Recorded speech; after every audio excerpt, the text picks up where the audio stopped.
we have, usually the first Friday of the month, we have somebody come and talk about their near-death experience. And of course, that's why you're here tonight, to hear Gail and talk about her multiple experiences and beyond. Gail's been working as a healer, as a lecturer, intuitive and workshop leader for more than 40 years, beginning as a massage therapist and energy worker. She lived in Amsterdam for 12 years, leading workshops throughout Europe. During that time, she was professionally trained as a psychotherapist, and upon return to the U.S., Gail was certified in several schools of hypnotherapy, and later trained in interactive guided imagery. Her passion is waking up her clients to their karmic purpose. They are angels, and their own power to heal their own lives, their bodies, and their spirit. Gail specializes in working with those facing health challenges.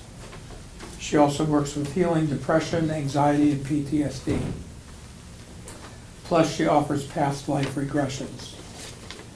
Gail has a home office in Santa Rosa. She works by telephone as well. And I'm now delighted to introduce Gail Raborn. Thank you.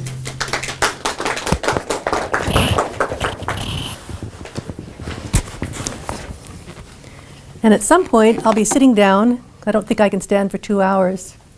But right now, and is there, can you dim the lights a little bit? Or is that going to interfere with your videoing? Yes, to the latter. Okay. Let's see. Now I understand how people feel on stage when they can hardly see the audience. Is that a little better? That's a little bit better, yeah. Okay, well, welcome everyone. I'm really glad to be here.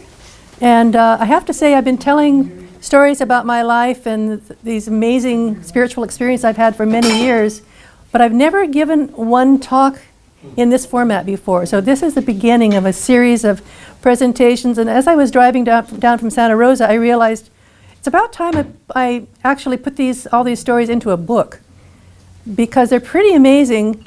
And I have to say that actually I've had more than 10 experiences where there were really, I would call, near-death experiences. A couple of them were actually formal near-death experiences, but the others were more brushes with death, where I had some kind of miraculous intervention or rescue. And I'm not using the word miraculous lightly. My life has been really a roller coaster, with extreme highs and wonderful, ecstatic, loving experiences, and then the opposite as well. It's been very extreme. And I know most people have lots of positive and negative experiences in their lives. For some reason, I seem to have had more extreme ones than most people. And I'll explain the reason for that when I get to, I think, my fourth story. So in coming down, I counted up 10 different near-death experiences, or 10 different brushes with death. And I probably won't have time to talk about more than 6. If you have questions at the end, please do answer them. What I plan to do is tell my stories for about an hour, and maybe a little bit more, and take a break.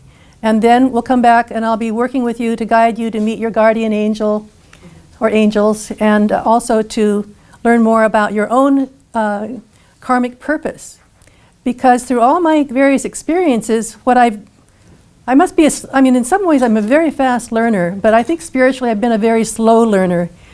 And it's only it dawned on me a long time ago, but it's been getting more and more clear what my karmic purpose is. There is even such a thing as a karmic purpose, and that all these experiences I have are intended to help me go deeper and deeper into my karmic purpose, to realize it and to refine it.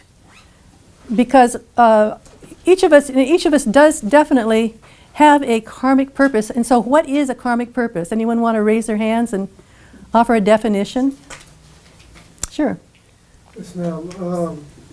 I believe that we were all ordained with karmic situations from past lives. Certain people from past lives come into each life with us, and we work out that karma we didn't work out in past lives for a futuristic growth for our higher self and their higher selves, basically. Okay, anybody else want to add to that? Nobody? Okay, well actually, karmic purpose is simply, you've heard that phrase, what goes around comes around? Karma is basically that, it's cause and effect. And so it means that whatever you do is going to have an impact. Before we're born, most people, not everybody, but most people choose to meet with spiritual helpers and guides. This is, of course, I have to say, I'll give you a caveat right here. Everything I'm telling you is my own experiences, my own beliefs. You may or may not agree with them, but I know for myself that they're true. So I'm going to talk as if they are true because I'm sure that they are. So because of experiences I've had, I know for sure that we do meet with our spiritual guides and helpers before we're born, who help us decide what we're going to do in this life. Some people seem to bypass that because they're in a great hurry for one reason or another to incarnate. I definitely did take the time to choose what I was going to work on in this life, how I was going to grow, and so I created a very, very complicated life with a lot of obstacles, so I could really heal and grow in terms of myself, because part of one's karmic purpose is to grow personally. It's to heal emotionally, spiritually, to learn a great deal, to overcome obstacles, to become a finer human being.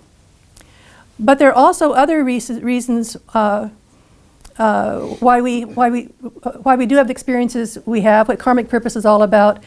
One aspect of karmic purpose is to help all of us, help each of us to connect more profoundly with spirit. And certainly I did not start out as a spiritual person. Well, actually, when I was a tiny little girl, I really felt the sense of God, of spirit all around me. But because of some perfectly awful things that happened to me, I lost that and became very disillusioned and lost all belief in any kind of spiritual reality. But gradually, through all my near-death experiences and brushes with death, I woke up. You know, I couldn't deny that there were things going on that I had helpers, for one thing, that I had spiritual beings who were saving my life and watching out for me and guiding me. And although I never ever physically saw any of them, I could hear them and feel them and experience what they were trying to tell me or do for me. And I'll tell a lot of stories. I think I said to somebody here before I began tonight that when I was driving down, I realized, I've had at least 10 brushes with death. And that's not including all the amazing other psychic and spiritual experiences that I don't have time to go into tonight. So I'll tell probably about 6 of those stories tonight, and then we'll spend the last part of this evening with me guiding you all to meet your angel or angels and learn more about your karmic purpose. Another reason, another aspect of karmic purpose, of course, is to really grow into a sense of awareness that we are all one. We are not just people, but that we are all, we are all one with nature, with the rocks, the trees, the animals, the birds. That divine spirit flows within, and intelligence flows within all of us. And so part of one's karmic purpose, in my opinion, is to really develop that consciousness and to be able to stay centered within it. And of course, to find what is your own path, your own particular path, because everybody is different. So what is one person's purpose for life, gives them meaning, their meaning for being alive, their spiritual mission is maybe very different than my path, but we all have our own special paths. How many of you here are aware of your own karmic purpose, your own mission, your life mission? Raise your hands. Kind of. More or less? Yeah. Okay. Well, you might be more clear after I finish my talk tonight. I hope you do. So let me just start with my very first experience, my first brush with death. And it was when I was 6 years old. When I was 6 years old, I was a little girl who had mother and a father, and a younger sister, 2 years younger, and a brother 2 years older. And this experience happened as we were driving to Texas to meet my father's, couple of his brothers. So on that particular day, it was the middle of the summer, and we were driving in our big old station wagon, which didn't have an air conditioner, and it was extremely hot. We were all drenched in sweat. It was the second day on the road. You can imagine, with 3 little kids in the back of the station wagon. My parents were not happy and having a big argument. And by the time we pulled into a motel the end of the day, my parents were furious. We were all sweating and miserable and unhappy. So my parents parked the car in this motel lot. I don't know, 6 o'clock, 7 o'clock. It was pretty late. And we kids jumped out and ran for the swimming pool. And for some reason, there were no children there at the motel except for us. So we dove in and were splashing around, having a great time, getting cooled off finally. And after a bit, my father came and joined us. Well, for some reason, and I didn't understand why until much later, my father and I had always been very alienated. And I was only 6, and I already knew he didn't like me at all. And I was very much criticized and very much controlled and very much punished. And nowadays I would say he beat me. But at the time it seemed normal because that was what was happening in our family. But it was mostly me, because the other 2 children he loved and really was very kind to, but not to me. At any rate, here we are swimming around in the pool. My father jumps in and he starts playing with my brother Marty and my sister Jan. And you know, they're jumping on his shoulder and diving off, and he's a real big guy. He was an professional football player, and real muscular and tall and strong, incredibly strong. And so Jan and Marty played with him while I just kind of watched, because my father never played with me. And finally, my sister and brother got tired and hungry, and they said, we're going to go get some food, because of course we packed along a lot of food, save money while we were traveling. And they climbed out of the pool and went running off. And my father started to leave, and I grabbed my dad's arm and said, Daddy, play with me, play with me. Don't you play with me? And he turned around and looked at me and snarled and said, yeah, I'll play with you. And he took his hands and pushed on the top of my head and tried to drown me. And held me under the water at least a minute. It could have been 2. For some reason in those days, I was not only a really good swimmer, but I could hold my breath amazing times. Anyway, when I was under the water, I knew I was going to drown. And I remember just calling out for help, help. But I couldn't say anything, but I was thinking, help. And all of a sudden, he let go, and I popped to the surface, gasping and choking and half drowned. And my dad didn't even look at me. He just jumped out of the pool and went running off. And I was left in the pool just kind of dog paddling and, about to pass out because I'd swallowed a lot of water. But I managed to climb up from the edge of the pool and sat there with my feet dangling in, shaking all over and thinking, I must be a perfectly awful child. Why would my father try to kill me if I weren't a terrible child? I deserve to die, because my daddy wouldn't try to kill me unless I deserved to die. There's something wrong with me. And I sat there just programming myself with all this horrible ideas because I couldn't believe that my father, who loved my sister and brother and mother, would hate me unless there was a good reason. Well, I'm a psychotherapist now, and now I understand how imprints work. So I got psychologically imprinted, I should die, I'm a bad person, I'm worthless, and any self-esteem I had went into the toilet. But because for a little kid like that, it's so painful to believe that their parent hates them and wants to kill them, and that they're basically shit and should die, it was all of a sudden I thought, I can't keep remembering this. It's not okay. I have to stop this memory. I can't live with this. And so it's like a curtain came down over my memory. And of course, many, many, many years later, when I was in training as a psychotherapist, I learned about repressed memories. I completely blocked that memory, except I remembered I'm an awful kid and I should die. and I don't deserve love. Well, so those ideas shaped me for the rest, for many, many years after that. And because you all know about the law of attraction, right? Whatever you think and feel and project strongly, you attract. I started attracting a lot of bad experiences until I got healthy and healed myself much later. But that was my first brush with death, and I was rescued. I didn't understand why my father let me go, but he did.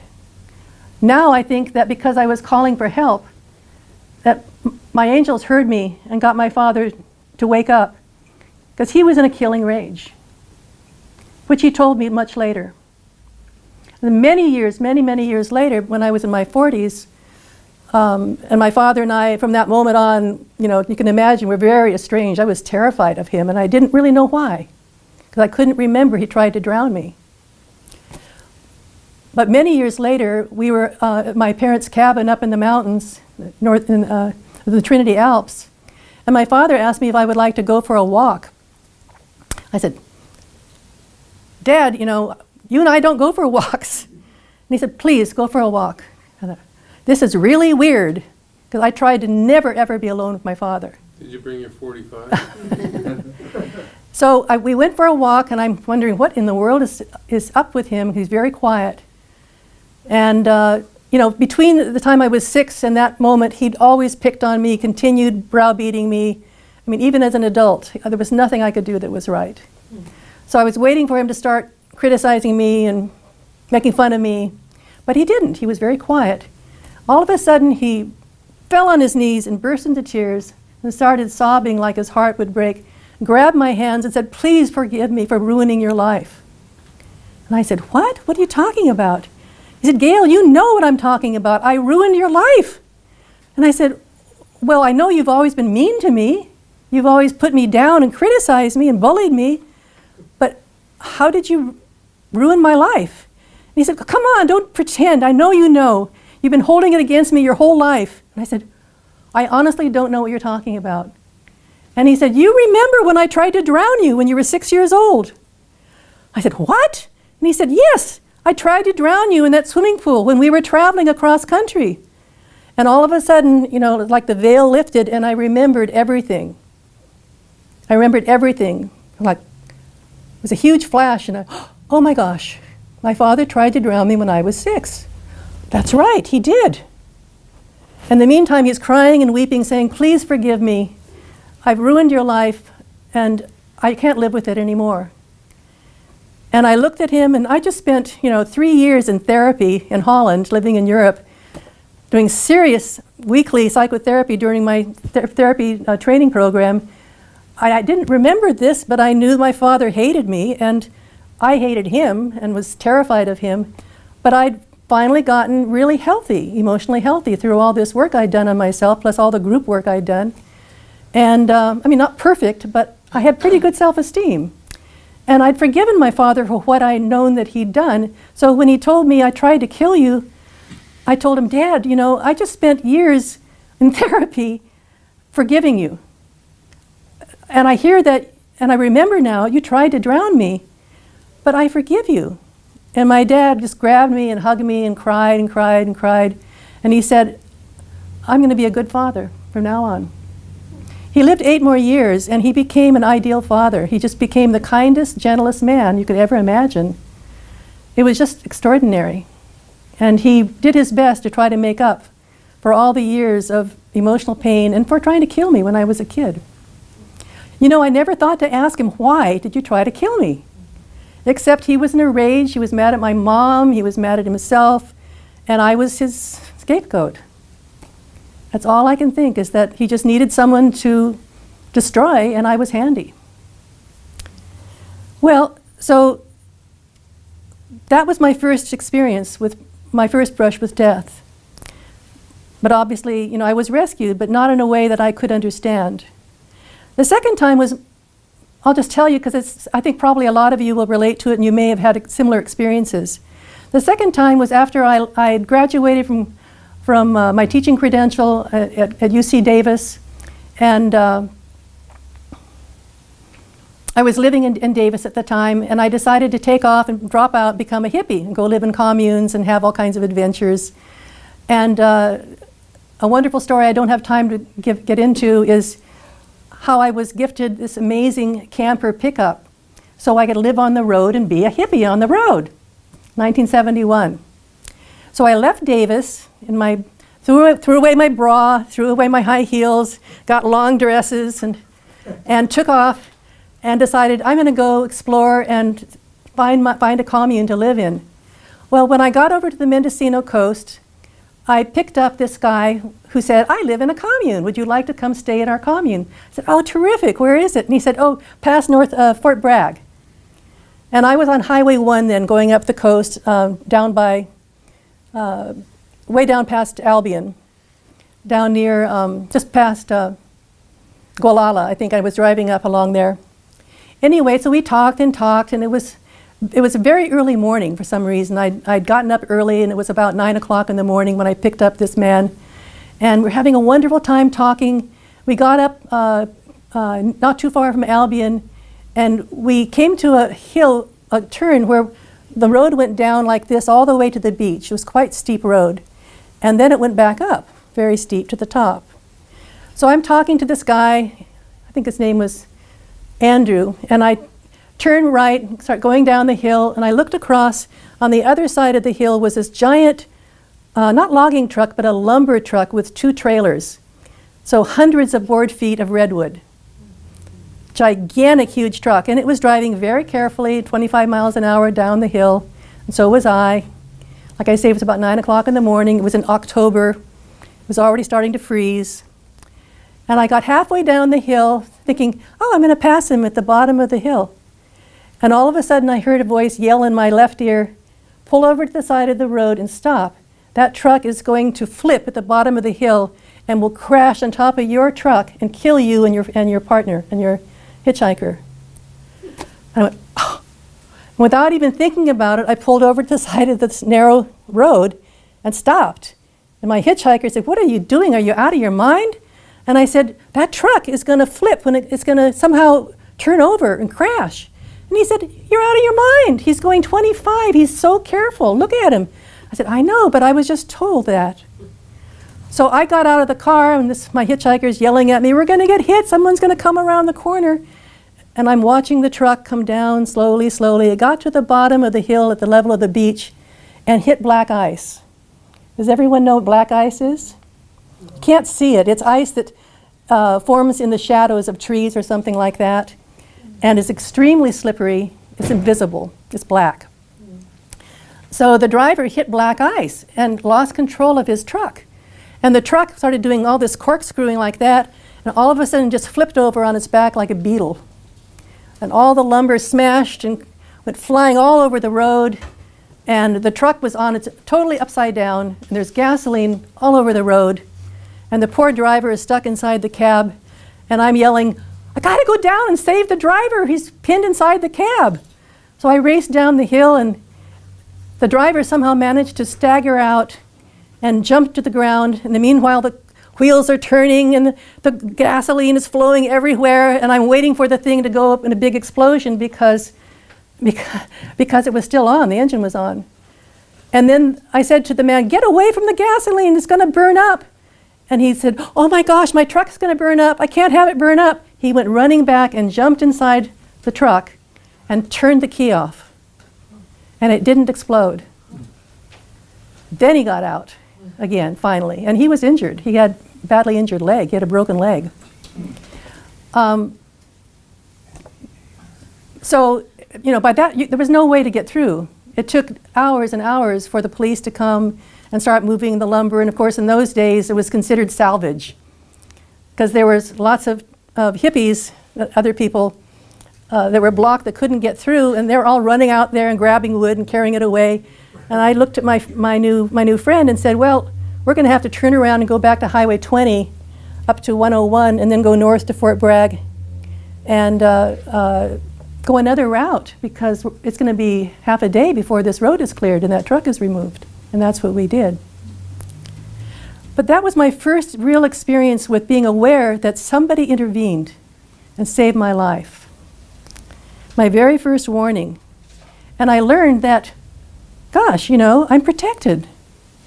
This is amazing. But I was really too unaware spiritually then to really make sense of what was happening.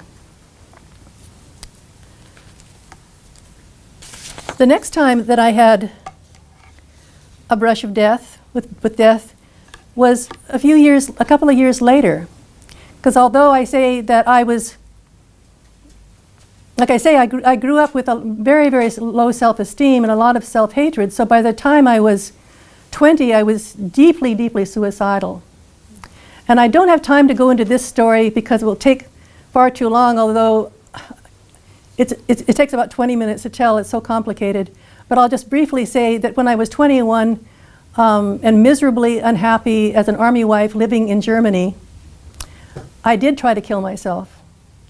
And in the middle of the night, one night when I was very suicidal, and the army psychiatrist had told me that there was nothing wrong with me, I wasn't suicidally depressed, I was just immature and selfish and needed to take better care of my husband and stop thinking about myself so much. Go away, dear. Don't bother us. We're not going to give you any kind of therapeutic help. You don't need it. But in the 3 weeks they'd been giving me all these tests to prove that I wasn't suicidal and that I wasn't depressed, they'd been giving me pills. So I had this huge stash of amazing pharmacopoeia of various antidepressants and antipsychotics and muscle relaxants. So my husband still didn't believe I was suicidal. So without telling you the whole story, I'll simply say that I went in the bathroom one night when I had a really bad case of the flu, and I just felt, I don't deserve to live. I'm a blight on the planet. Everything I touch, I make worse. I cause problems for everyone, terrible problems for all the people I care about. I should definitely die. I would do everyone a service if I was dead, which is how a lot of people who are suicidal feel. So I went in the bathroom and took all these pills and sat and laid down in this big old clawfoot bathtub to die.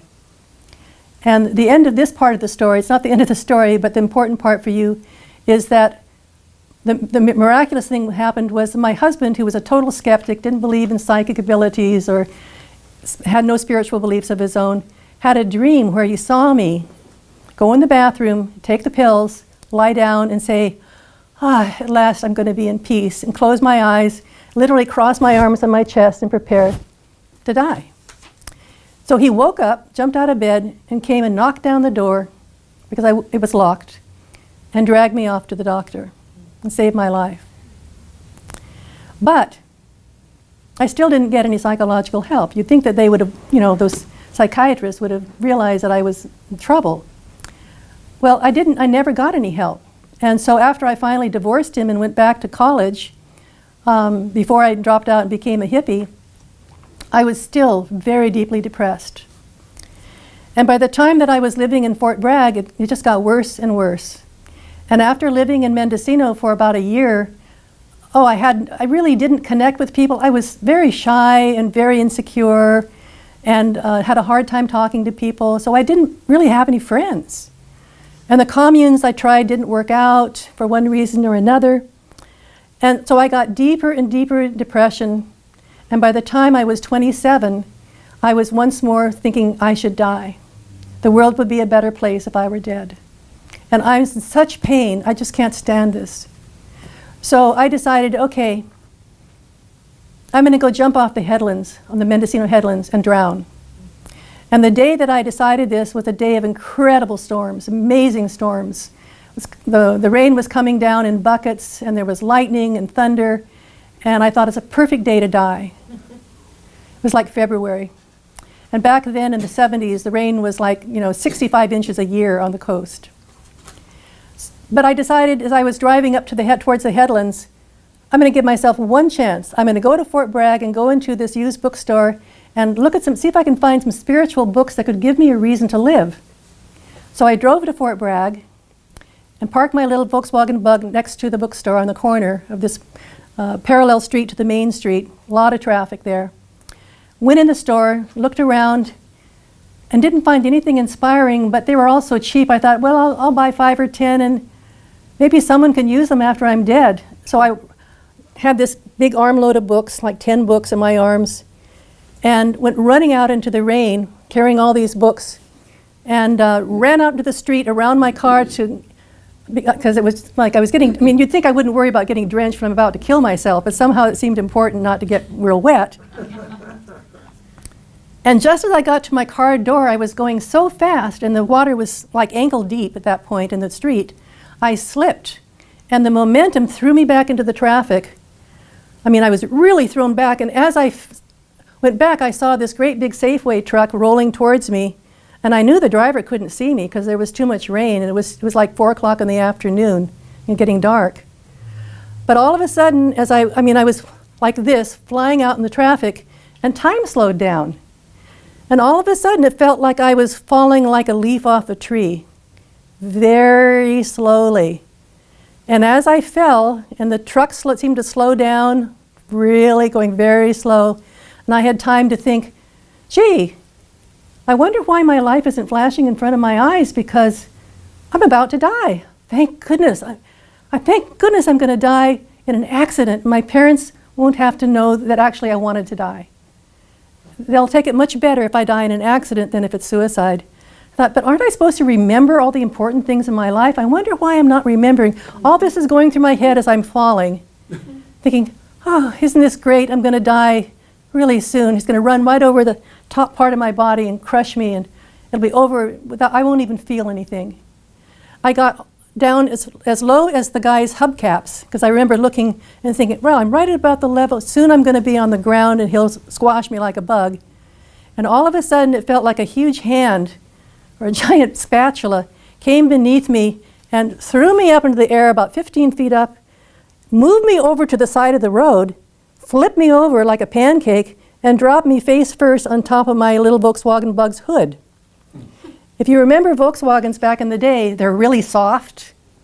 So it went sproing, and it bent. It was like a shock absorber. If I'd fallen in the street or the sidewalk, I would have been badly hurt. Because I fell on the hood of my car, it caught me, and all it did was knock my breath out. And so I laid there totally without any breath, thinking, oh my God, I was rescued. I didn't want to be rescued either. And I couldn't breathe. I was gasping for breath. A couple of young kids, like 15, 16-year-olds, came around the corner and they ran over, lady, are you all right? They pulled me off my Volkswagen and, pat me on the back. I couldn't breathe, and finally I could breathe. What happened? Why are you lying on the hood of your car? And I couldn't explain. I couldn't talk. I said, I'm all right. And I just pushed them away and went staggering down the sidewalk towards a cafe. I thought, I gotta go think about this. Well, I went inside and I did think about it for about 2 hours. And as I was sitting there thinking about this experience, I realized, good grief, that was a miraculous rescue. That was a miracle. I wanted to die. I was glad to die. I wasn't allowed to die. How come? I'm a piece of shit. I should die. I'm a blight on the planet.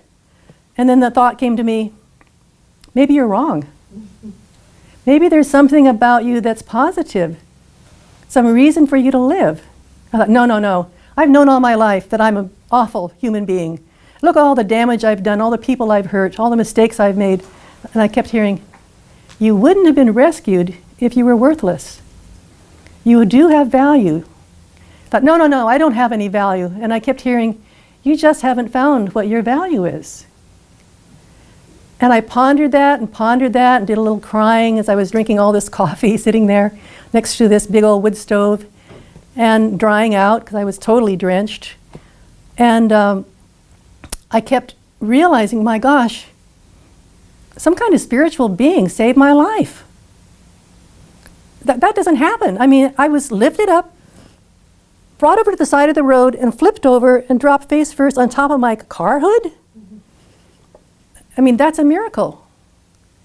And I realized, I think I've got to spend some time finding out if I have anything good about me, if I have any kind of gifts. Because I kept hearing, there's something valuable about you you don't know yet. You have to explore. You have to find out what you have to give back. And then the thought came to me, maybe my life was saved so I can be of service. I'd never had that thought in my life. I thought, oh no, how could I be of service? I'm useless. I'm a really good school teacher and I hate public schools, so I'm never going to be a school teacher. I have no idea. I mean, I've been working in bars and in restaurants, and I did some work on a fishing boat at one point, and I was cleaning people's houses while I was living in Mendocino because I didn't want to be a school teacher. I just loathed the public schools. And I couldn't get a job. I was too clean and nice to be hired by the hippie schools. They told me so.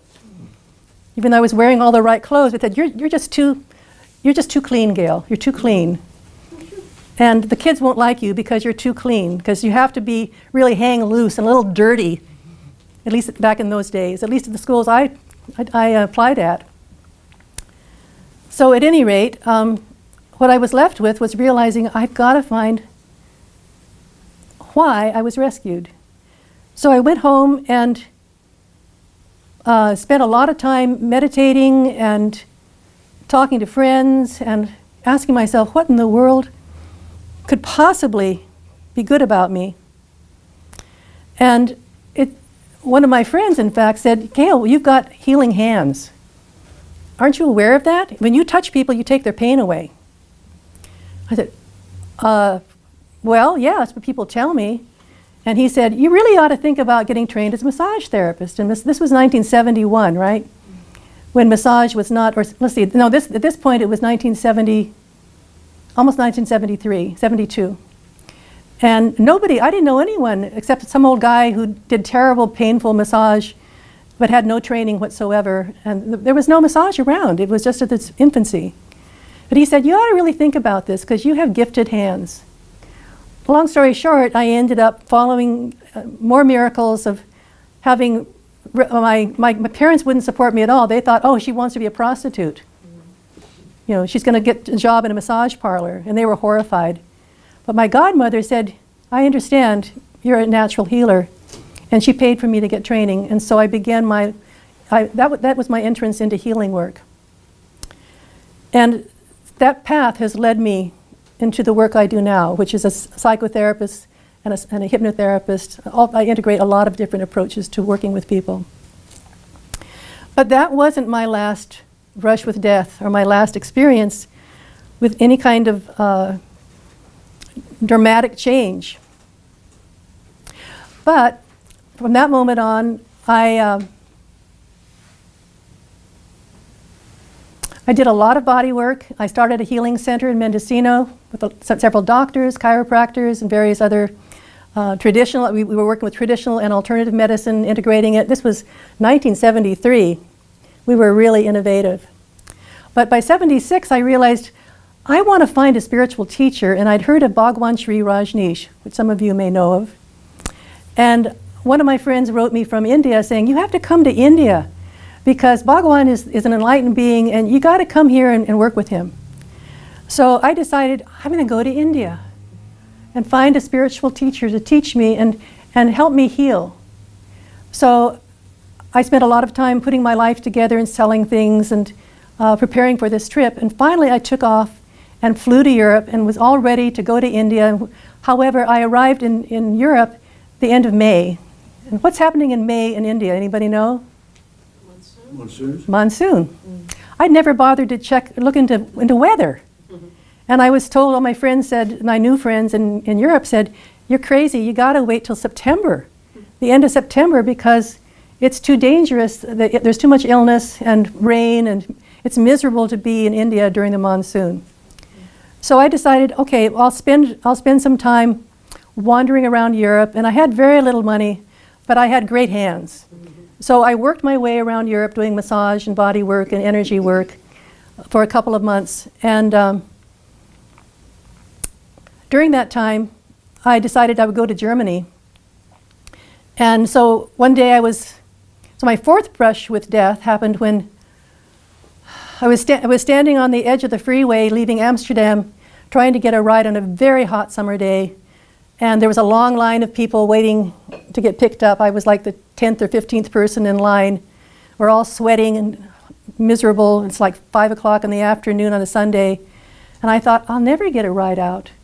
All of a sudden, this big truck pulls up alongside and comes to a screeching halt and then backs up right in front of me. And the driver leans over to the window and points at me. He wanted me. And all the other people in line were furious, of course, but he wanted me. He said, nope, nobody, just her. And I was 32. So I looked at him and I thought, there's something wrong with this man. And I thought, oh no, come on, Gail, you're just being paranoid, you're just overheated. So I ignored my intuitive wisdom, which was saying, don't get in the truck. I got in. And when I got in, I spoke a bit of German, and he was German. I said, where are you going? And he said, to Munich, and I was going nearby Munich. I said, great. He said, we'll drive straight there, but first I have to deliver a few things. I have to make a few drop-offs out in the country. I thought, that's strange, it's Sunday. And he said, well, I have some boxes, I'll just leave them at these big industries. And I knew that there was an industrial area on the outskirts of Amsterdam. So we drove around for 45 minutes or so, and he's dropping off packages here and there. And he didn't have air conditioning, and it was really hot, so I kind of half fell asleep. And I suddenly woke up and I realized that the truck had stopped. And it hadn't moved for a few minutes, and he was still sitting right beside me. And I looked outside, and there was all these trees and big industrial kinds of buildings and warehouses, but not a soul to be seen. There were no cars. There was nobody around. It was very, very quiet. Cars way off in the distance. And I looked at him. I said, why are we stopped here? I mean, are you making another delivery? And he laughed and said in German, no, I'm going to fuck you. And then we'll see what happens. And this guy was really big and burly, like a wrestler, or a lot of muscles. He looked really cruel. He had a really mean face, really ugly guy. But I had been trying to ignore that, thinking I'm just being prejudiced because he's really ugly. Well, he was an ugly human being. And he said, if you try to stop me, you'll be very sorry. And he laughed, this very evil laugh. Don't try to stop me. And he reached out for me. And I did something that I've done a few times before and since. I looked at him and I pointed at him and I said, you will not touch me, you will not hurt me, in German. I came up with the right words. You will let me alone. And he froze. And he was like that. He couldn't move. He was paralyzed. And while he was I knew it wouldn't last very long. I knew it might last a couple of minutes. In the meantime, I have all my stuff, my backpack and my purse and my coat and another little bag. And I opened the truck door and I tried to throw all this stuff out on the ground. I leaped out on the ground, put on my backpack. I mean, you'd think I'd be smart enough to just run, but I wasn't going to leave my backpack. And I'm staggering down the road with this 40-pound backpack, trying to run away, trying to figure out how to escape. And then I realized it was a dead-end road, and I was running towards the dead end. Oh no. About that time, this evil truck driver comes out of his trance, jumps out of the truck and yells, hey, you come back here, you're going to be really sorry. And he's just in a rage. And I knew that it wasn't going to be just rape, that I was probably going to get killed. Because he was clearly an incredibly violent man. And he's running down after me, cursing at me and saying, you wait till I get you, you little bitch, in much worse words than that. And I'm thinking, I'm trapped. There's nothing I can do, and there's no one around. I'm going to be raped and I'm going to be killed. And all of a sudden I heard this car engine really loud, coming very, very fast. And I turned around and I stopped and I looked down the road past the truck driver who's running. He's about 50 feet away from me by this time and gaining on me all the time. And I see this ambulance come rolling, really speeding like crazy right towards me, almost hits the truck driver and comes screaming to a stop right beside me. The driver tosses open the passenger door and says in English, jump in. All right. So I toss my stuff in the car and he does a U-turn and goes speeding out past the truck driver. He's shaving his fist and said, I'm going to catch you, you bitch, I'm going to kill you. And I'm shaking all over. And I looked at him and I said, where did you come from? How did you know I needed help? And he said, well, he said, I'm an ambulance driver and I had to bring someone from the Amsterdam hospital up to home. And I just dropped them off, although there's no residential area within about 5 miles of here, right?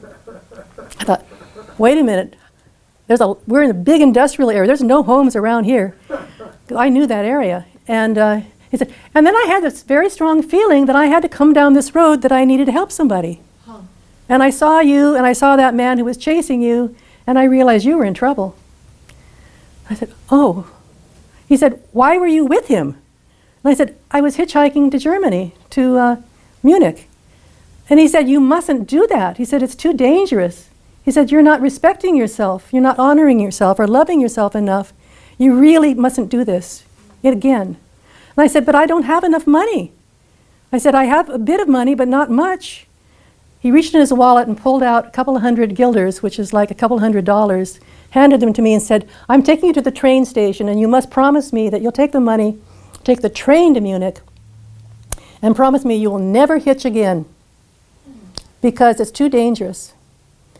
And I said, okay, all right. So he took me right to the train station and dropped me off, and he didn't even, I was just in a daze, and I never saw him again. And since then, I've learned about earth angels, which probably some of you know about. Sometimes angels, spiritual beings, manifest physically to intervene. And that's the only thing I can figure. I mean, he didn't even have the name on the ambulance of exactly where he was coming from. But he came just in the nick of time. He rescued me. And so, of course, I learned a bunch of things. I learned, first of all, that I had to respect myself more. I needed to take better care of myself. I also learned, gosh, I'm really valuable. My life is valuable, and that I'm being watched over.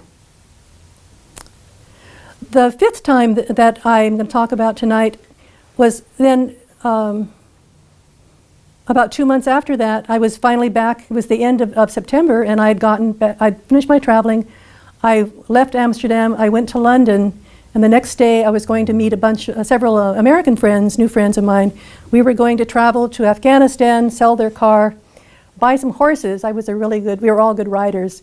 And we were going to hire some guides and go across Afghanistan. This was before the Russian-Afghani war.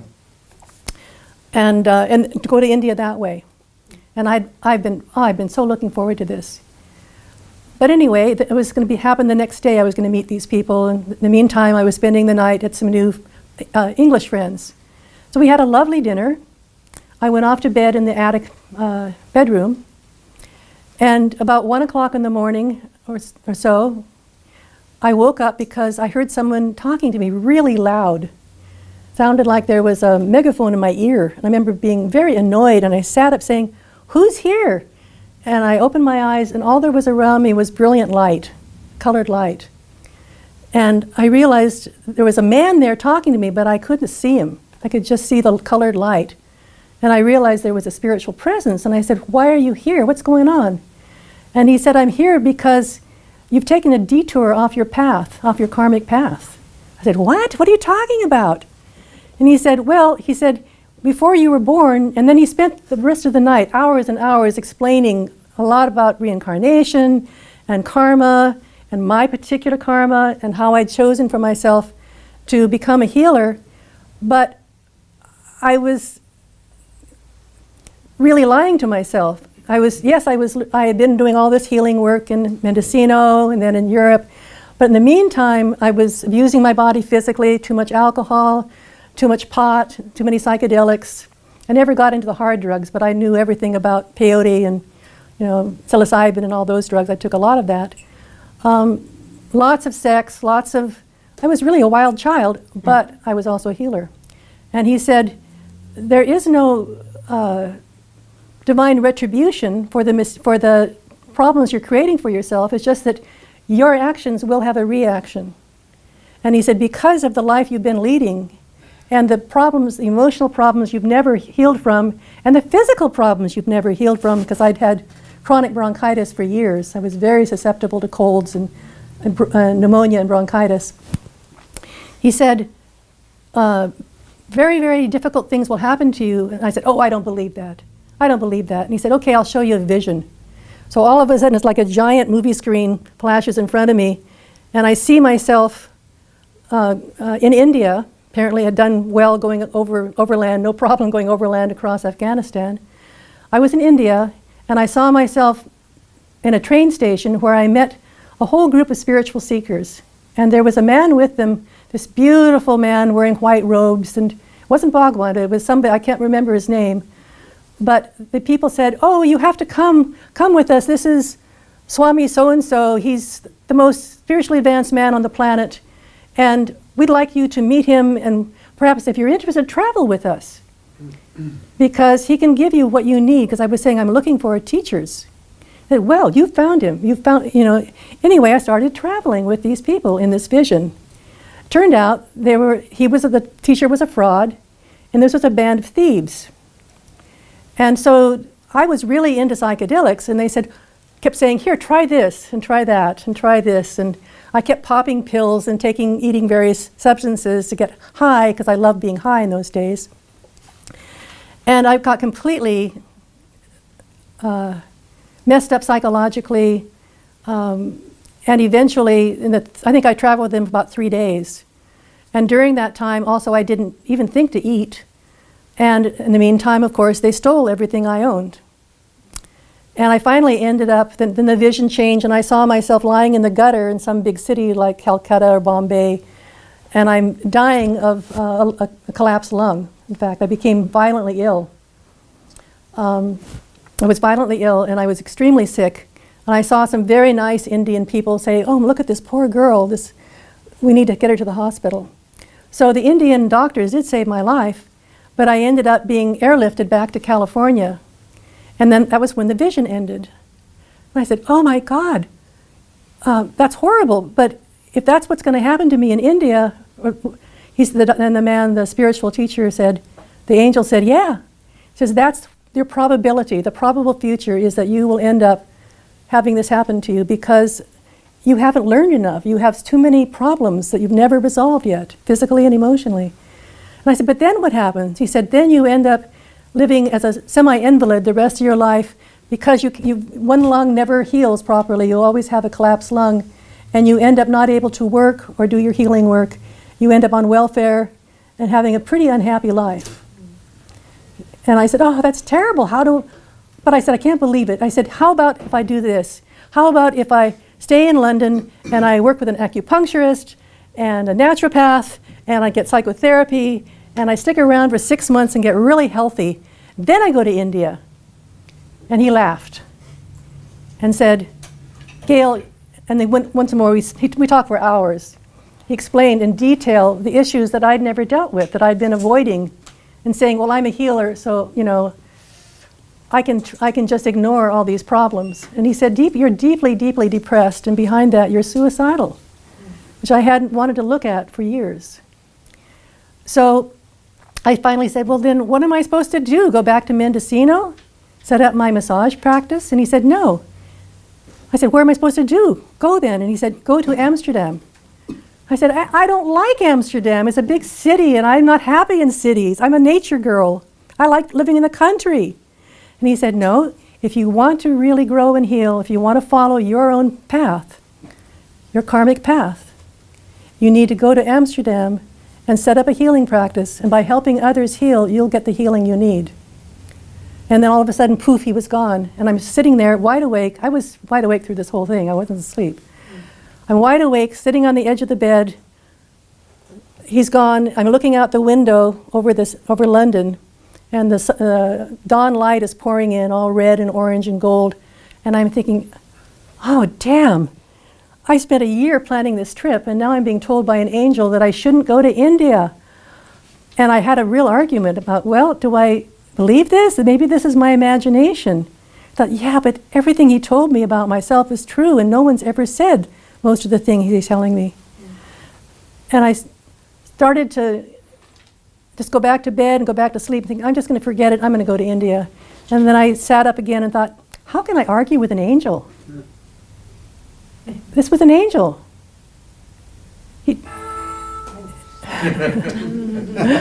So at that point, I got up and I actually did put in my backpack and I wrote out a note to my English friend saying, I've changed my mind, I'm going to live in Amsterdam, I'll call you later and explain. Because I was afraid if I woke him up, they'd talk me out of it. So I sneaked out and took the first ferry back to Amsterdam, and when I got there, I knew one person. I knew one person, Henriette de Bruin, that I met actually in Mendocino the year before, and I called Henriette and said, guess what, I'm not going to India.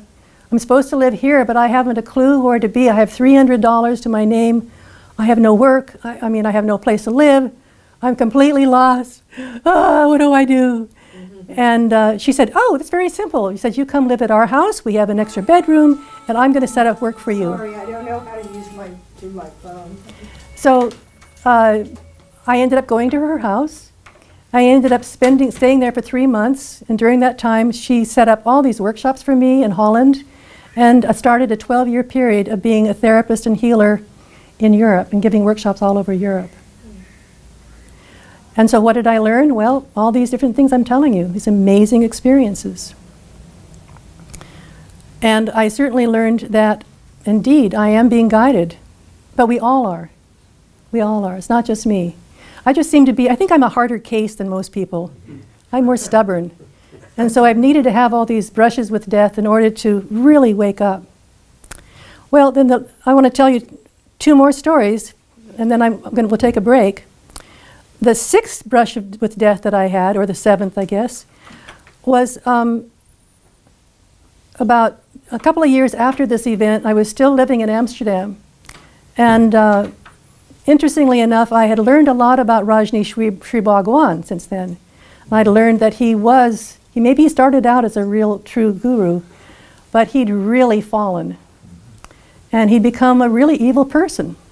I know because I got very involved with the Rajneesh Therapy Center in Holland, and I started becoming one of their teachers. I never joined it because I didn't like him, but I didn't want to tell people that because I wanted to be a secret deprogrammer. So people were coming to me that were followers, that were sannyasins, and I would help them break free because he was a really good hypnotist, and he and some of his very negative, and he had a lot of negative followers. He also had a lot of wonderful people following him too. So it was a very mixed bag. So for about a year I was giving workshops there at their center, and they kept trying to persuade me to take sannyas, become a follower, and I kept saying, well, I think I want to just wait a little bit. And they wanted me there because I gave workshops based on love and healing and harmony rather than the very violent Synanon-based therapy techniques that were just perfectly awful. Really, really horrible. Anyway, so one day I get a call and I'm told, you need to come to this 3-day encounter group here at the Rajneesh Center if you want to keep working here, otherwise we're going to have to fire you. And I said, well, I really don't want to come to that encounter group. And they said, you have to. And I thought, well, what can it hurt? And then I suddenly felt terrified. And this is one of the times when I understood that intuition can often come with a lot of emotion. But I didn't believe it. I thought, if it wasn't right for me to go there, I would just know, but there would be no emotion. So I called a psychic friend, a professional psychic, and asked Mary to take a look at the situation and see whether I felt like I'm going to die there. I'm going to die. And nonetheless, I did go. I did call her, and she said, you're right. You will die there. You'll probably die. Terrible things will happen to you there if you go. You mustn't go. And I hung up, and what did I do? This is stubborn Gail. I thought, I won't let it happen. I won't let it happen. I can't believe, the woman in charge of the whole 3-day program is a dear friend. She's a wonderful woman. Nothing's going to happen because Atulia is a loving, kind human being. Nothing bad will happen. So I went. When I got there, and I said, I want to see Atulia, I got there early, I found out Atulia had bronchitis, and she was not leading the program. The person who was leading the 3-day program, and not Atulia, was a great enemy of mine, or a terrible enemy.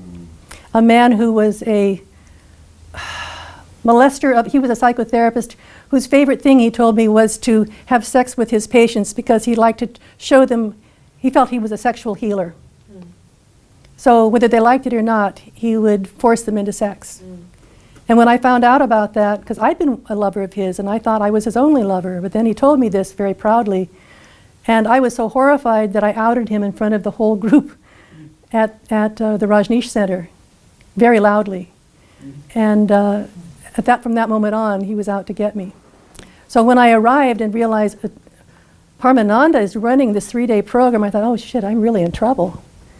But I'm here, and my boyfriend is here, he's a good man, he'll protect me. And then I was told, we're going to separate you two. You can't be together. I thought, oh dear. And then somebody put a drink in my hand and said, go ahead, have this drink. You know, we're going to be starting a couple of hours late this evening. Well, I don't hardly ever drink. And it was a screwdriver, it was very tasty, so I slugged it down. And I think they slipped me a Mickey. And I became incredibly disoriented and dizzy and didn't know what was happening. And all these, you know, there's like 125 people there, and they're all dancing and singing and playing and getting ready for this group to start. Well, I staggered down through this 150-room, 3-story giant building out in the North Seas. It was in a very isolated, it was an old orphanage that they'd bought and renovated. And it was surrounded just by sand dunes and the ocean, the North Sea. Not the ocean, but the North Sea. And there were no houses anywhere nearby. I went out the front door, and I'm wearing this little gauzy dress because it was very hot inside. I thought, I'll just stand here and see if I can get clear. And then I realized, oh, I need to move, I need to walk. I feel like I'm going to faint. Well, I went staggering off into the sand dunes and got quite a ways away from the Rajneesh Center, the orphanage, and passed out in the sand dunes. And this is the middle of February with a strong wind off the North Sea, and it's freezing. And I laid there for probably an hour in the sand dune, I guess. In the meantime, my boyfriend, Tosh, who's told, you can't, stay away from Gail, you can't even talk to her for 3 days, suddenly realized I had disappeared. And somehow, this is a very intuitive man, he managed to track me down and found me out in the sand dunes and threw me over his shoulder, he was very strong, and carried me back to the orphanage. And then, wouldn't you know, Parmananda, the guy who's leading this, my enemy, my arch enemy, he's also a physician. He's a German physician. I think he, last life, had been an SS officer working for Hitler. But nonetheless, he took me to Parmananda and said, Gail is really sick. She can't talk. She's hardly conscious. She's shivering. She's icy cold.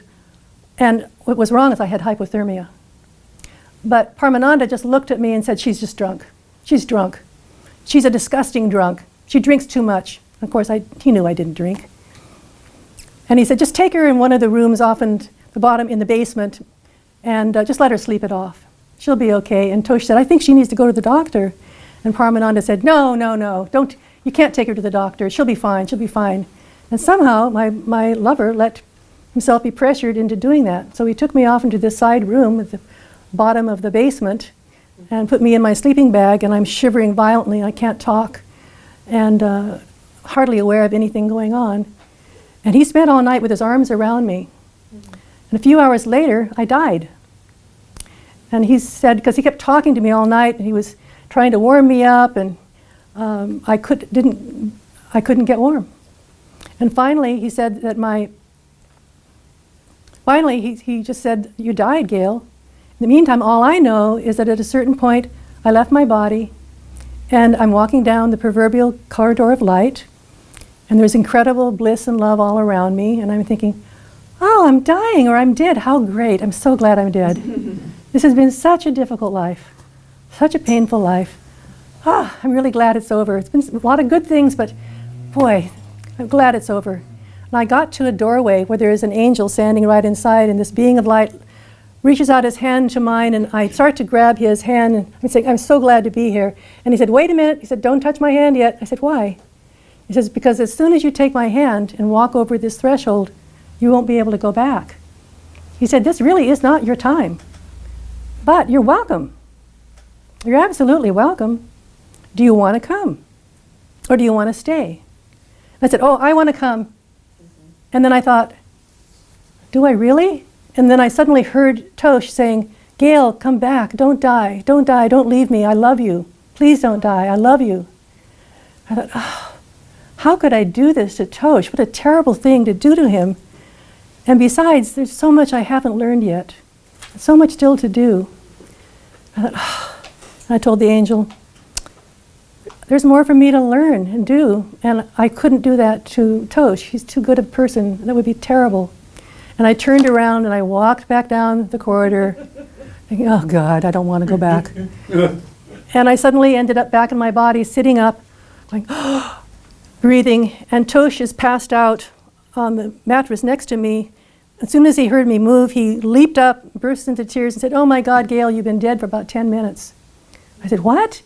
And he said, you died. He said, I've been monitoring your breath and your heartbeat. He said, you've had no respiration, no breath, no heartbeat, no pulse.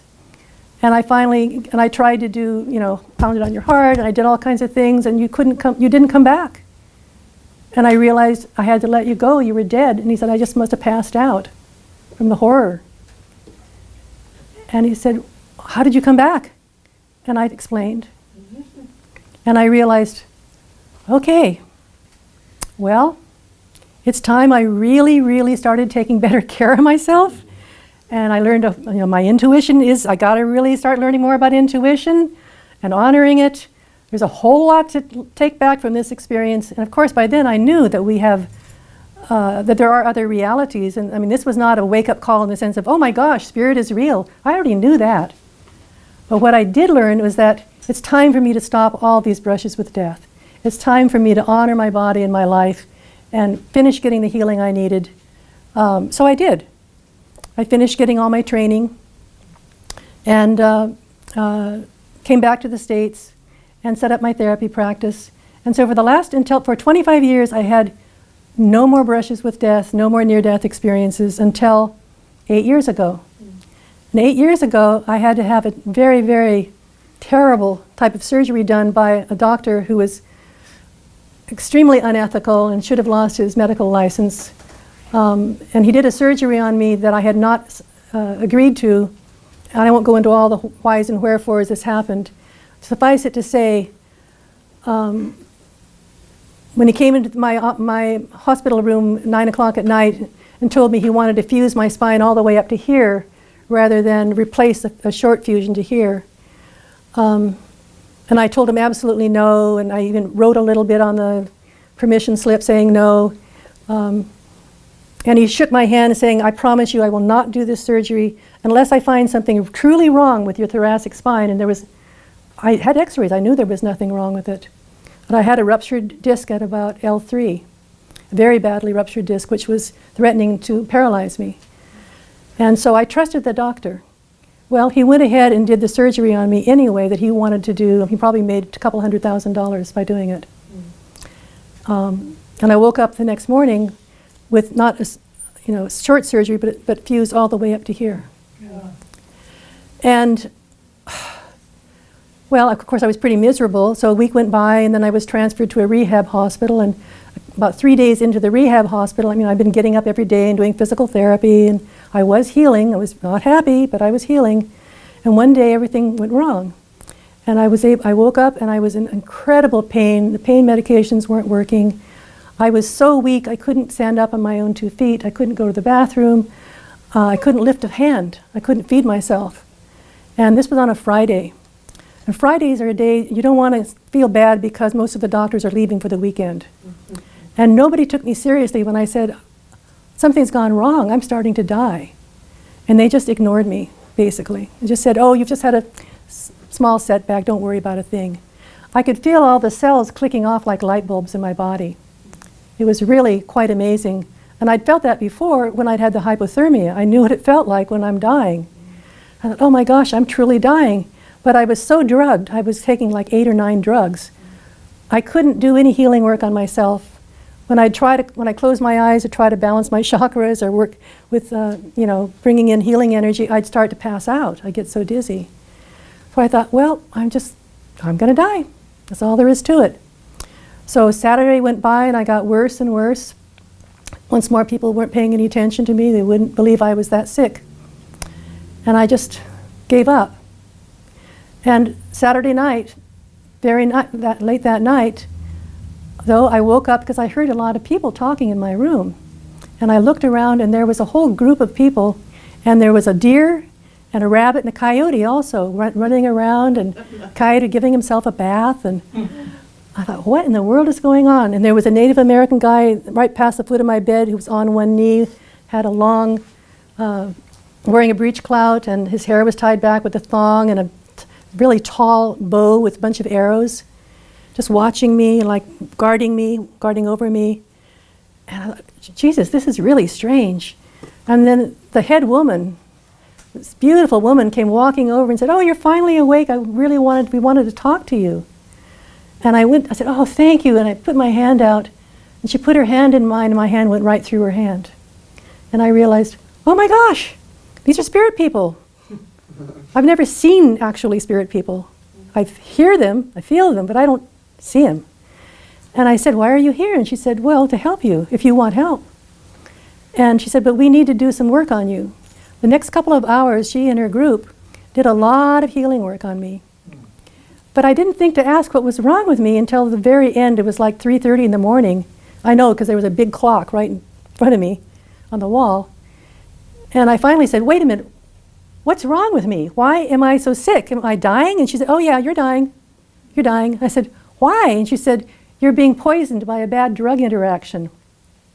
I found out since that there are thousands of people who die every year in America because of toxic drug interactions. I didn't know that then. And I said, "Well, what do I do about it?" She said, "Well, if you don't want to die, then you call the night nurse." I said, and once more I was so blurry, and I said, "How do I call the night nurse?" She said, "You press your call button." I said, "Oh, okay." I said, "Yeah, well, I do want to live." So I made a decision. Yes, I'm going to live. So I press the call button. All the spirit peoples and the animals disappear. And the night nurse comes on and she says, "Gail, what do you want? It's 3:30 in the morning." I said, "I want you to contact," and I told her the whole story about the angels and the animals and that I was told that I was dying because I was being poisoned by my drugs. And I said, "And so this spirit lady said, you have to call my pain doctor and tell her what's going on and tell her that I'm being poisoned and she's killing me with the drugs and she has to change the drug formulation." So this is a direct quote from this spirit lady. And the woman said, "I'll get right on it." And she did. She called the doctor who was in LA at a conference, woke her up, and then she called me back, and the night nurse called me back in about 15 minutes. She says, "I got a hold of Dr. So-and-so, and she says you're right. You are being poisoned by your drugs. And don't worry, we're going to change the whole formulation. You'll be all right." Well, they did, and obviously I lived. But the fantastic thing about it, the next day I was only able to get out of bed because of the healing they gave me. It was like I had never been sick, and I was stronger than most people are after a couple of weeks after rehab. And I was able to climb stairs that first day and do all kinds of therapy I hadn't been able to do the previous week. And the nurses are all saying, "Wow, Gail's a miracle child. Look at her. She's a miracle patient. She shouldn't be able to do these things. It's physically impossible." And then the doctor came in and said, the second day after I'd had this experience, after I was recovering, and he said, "You're healing so fast, we thought we were going to keep you another week, but you can go tomorrow or the next day if you want to. Do you think you could get someone to pick you up?" And I did. And I went home and healed. Now, that was really my final time. I mean, hopefully I'm not going to have any more of these brushes with death. I didn't learn each time I've had these experiences, I've learned a great, great deal. It's like I've had to go through all these levels of lessons and refinement and learning more and more and being more and more honest with myself. And now, of course, I have a lot of physical limitations because that doctor really screwed me up. And the back fusion should never have happened. It caused a huge amount of damage. But I've also learned an awful lot of patience and compassion, and certainly a lot of understanding of disabled people, that's for sure, because I have to deal with my own. But I also am very, very grateful that these beings of light not only came to me this last time, but all these other times. And most every time I've been given a choice. Well, do you want to continue or not? And I want to say that, before we take this break, is that you all have the choice all the time to learn or not learn. We have free will. And so when you've come to a choice point, like I have, obviously all of these were choice points, It's up to you whether you choose to keep growing, to look deeper in yourself, to face your worst fears and face your anger, face whatever you're running away from, or not. And the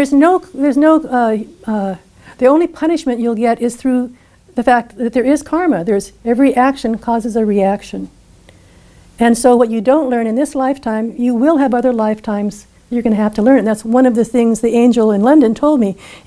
I said, oh, this is terrible, terrible. He said, no, it's not. He said, if you don't like Amsterdam, I mean, if you don't want to follow my suggestion, go ahead to India. He said, and if the probable future comes true, there's other lifetimes that you can work out these issues. There's other lifetimes you'll become a healer. He says you'll still have plenty of chances. So, but understand, it's not that there is a divine being that's striking you down because you screwed up. It's because you chose to ignore your own, the actions that you needed to make in order to grow and become the healer and the person that you can become. It is totally your choice. But, oh God, it's my choice. So that's what I've learned, is that we all have these karmic paths. We all have a karmic purpose. Obviously mine is to be a healer and a teacher and to heal myself. And I've come a very long ways from the time when I was, so suicidal and so self-destructive. And I'm still growing. I'm certainly not a perfect human being. Okay, well, why don't we take a break now, and we'll come on back and work with some guidance. Meet your... Good. Gosh, I managed to stand up the whole time. Yeah. Gradually waking up spiritually long before I had that huge one where I met the angel at the door. And by then, it was not surprising. I mean, it wasn't a huge wake-up for me because I'd already had so many. But it did convince me, okay, I got to really take seriously now to get myself healthy physically and emotionally, stop screwing around. And that's what I think stopped the whole pattern of the brushes with death until that last one where I got betrayed by that evil doctor. And then I was given another choice. Do you want to stay? Do you want to leave? And so we all have free will, And like I kept being told, there's no judgment. If you want to leave, it's perfectly all right. It's perfectly all right. And I've chosen to come back because I want to talk about my experiences and write about them, and it's fun to do so. I have to say, it's really fun to tell these stories. I'm glad you chose to come back. Thank you. I'll keep that in mind when I go through a dark day. Okay, so we all have karmic purpose. Obviously mine has been to go through a roller coaster life and learn and grow and to learn what really a healer is all about. Like when I was being the massage therapist, I thought I was being a real healer. I didn't realize a true healer has to heal themselves. And the more you heal yourself, the more you can give, no matter what your approach is, no matter what your techniques. Being a healer is not about being trained in a school. He said, wait, he's a healer. But it's about what you feel in your heart and your connection with spirit. So all of you who are working with healers of one sort or another, whether it's a traditional, medical doctor of some sort or an alternative healer, find people that are true healers at heart and are in touch with spirit. Even if they say, oh no, I'm very skeptical, but you can tell if that's really true or not. But choose people that are guided by love and are true healers, because you've got lots of choices out there, tons. Okay, so, and I wrote, okay, underneath your chairs, many of you have this form. Please take it home with you. This is kind of an outline of what we're going to do. You're not going to read it now, just take it home with you, because I did print it out. And if you're interested, if you're not, leave it behind. But there is a cosmic plan for all of us, as I say here, and you are part of it. And your life purpose is simply your mission. Your mission. Sometimes missions change. Mine is not. A lot of people go through several different types of work in their life. Mine has been, since I was 27, it's been healing work. Probably because I was such a mess. And, in some ways I still am. But I know that emotionally, at least, and spiritually, I'm very healthy. And physically, I'm as healthy as I can be, considering the surgery that I went through. But we all have purpose. And the job you were sent, the job that you were given when you incarnated was to really learn about what is my purpose here and how can I best live it. Now, one person's purpose might be to grow beautiful flowers. You know, it doesn't mean you have to be a healer. It doesn't mean you have to be a lawyer or out saving the dolphins directly. It means that you do something that really fulfills your heart, that really feels extremely fulfilling for you, and it feels like your gift to the world. Because basically we're all here to serve. We're all here to make the world a better place to live in and to help each other. So, you know, your job might be very small. I mean, there are certainly plenty in this time of women having to work most of the time. There's apparently a lot of women who are not working, who have well-to-do husbands or inherited some money, and they feel guilty because they're simply being mothers. Your karmic purpose may be to be a mother or a father. That may be the most important thing you do in this lifetime. And maybe you have a very boring job, but nonetheless, you love being a parent. Or you love taking care of animals or working at the Humane Society. So let me be very clear that karmic purpose is not necessarily something amazing and outrageous. It's what really is your path in this lifetime that not only is nurturing and healing for you, but is going to be your gift to the planet. So keep that in mind as I guide you. And I've had so many meetings with angels, and someone asked you if you only met them when you've been, had these brushes with death. No, I've had many meetings, and but I didn't have time to tell you any of the other ones. What I've learned certainly is that we all have usually several angels, and one special one is called the guardian angel, or most people call it the guardian angel. It's just a spiritual being. They were never human. And this being is like a messenger from the divine. It's like a piece of God, you could say. And they're like they're the beings that download information directly from divine spirit to us. And they manifest, like I say, with that guy in the weird no-name ambulance who saved my life. Sometimes they actually manifest in physical form. Sometimes they come like the people did in the surgery that I had. They came to my room. Sometimes they just whisper in your ear, like when I was going down into driving down the hill with a truck that could have killed me. And you just hear a voice. By the way, how many of you ever had that happen? Heard a warning voice? It's pretty common. And hopefully you listen to it, because you're still here. Sometimes. Yeah, I mean, I've learned not to argue. When I hear that voice, I know it's the voice of a spiritual being who wants to help me. So I want you to know that you all have angels, and that they are here to protect you, serve you, help you out. The more you learn how to communicate with them through meditations, through visualization, through prayer, there's so many different ways, through automatic writing, through writing a letter to dear angel. I need really help with money right now. I'm so broke. What am I going to do? And whenever you reach out, there is a response. I mean, that's what I've learned. It may not be what you want. Like, I really did not want to go to Amsterdam, but I was told that's where you need to go. It's your choice.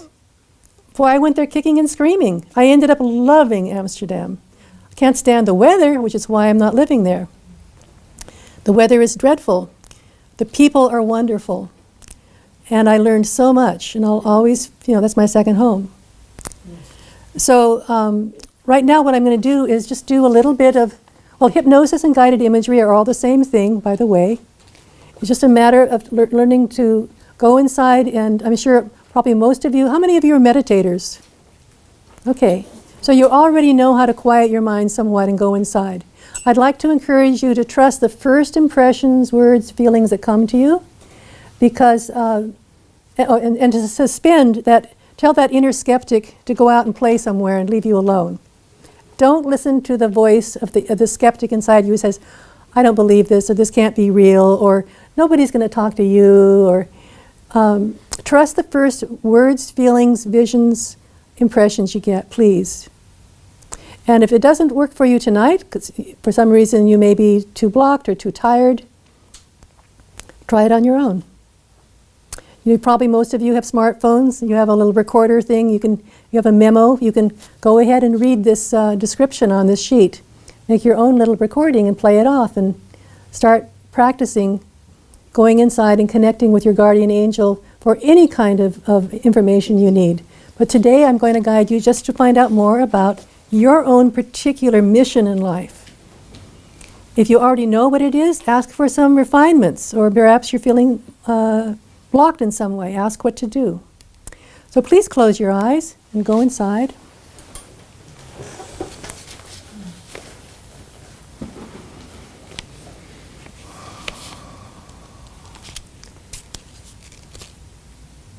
And just take a moment to bring yourselves down into your body.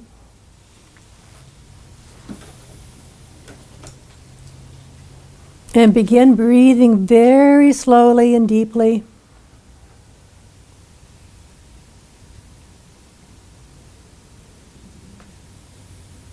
And it's nice to imagine a cloud of blue light around yourself, because blue is the color of peace and relaxation.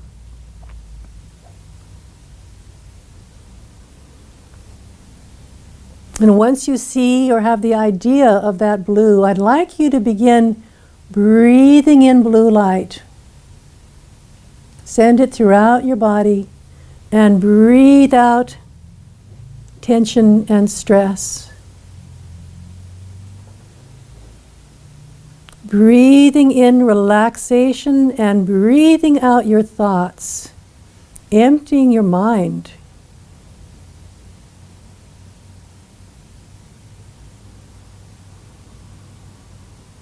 And with each breath of blue light, let yourself begin to sink deep, deep down into your inner self.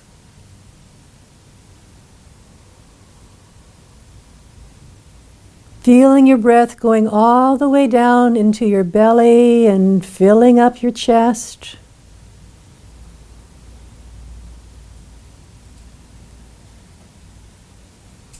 Those of you who do yoga, this is pranayama style breathing.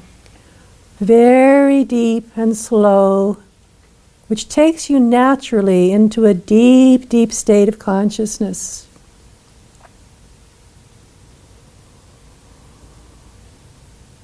Taking you down to the place you go when you meditate. Shifting gears and letting go of the outside world.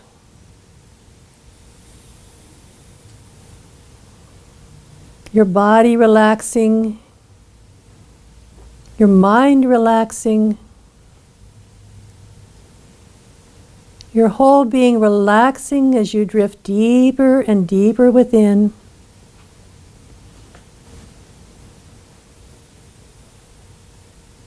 Now imagining the blue light is flowing through you from the top of your head, your crown chakra, all the way down through your body into the earth, taking with it any residual tensions, thoughts, anything you want to release. Letting go of any negative emotions as well.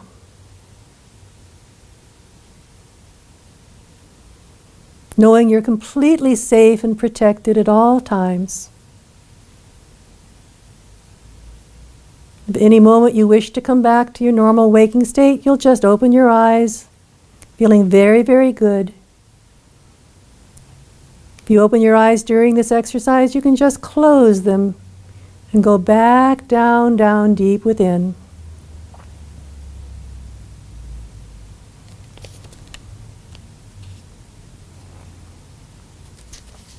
Going deeper and deeper within, and I'm going to count from 10 to 1, and I want you to picture each number taking you deeper and deeper within. 10, 9, 8, more and more relaxed. 7, just letting go, letting go. 6, twice as relaxed as you were before. 5, 4, still more relaxed, dropping deep, deep within your inner mind. 3, 2, 1. Now picture a 0, and I'd like you to imagine that like a big door.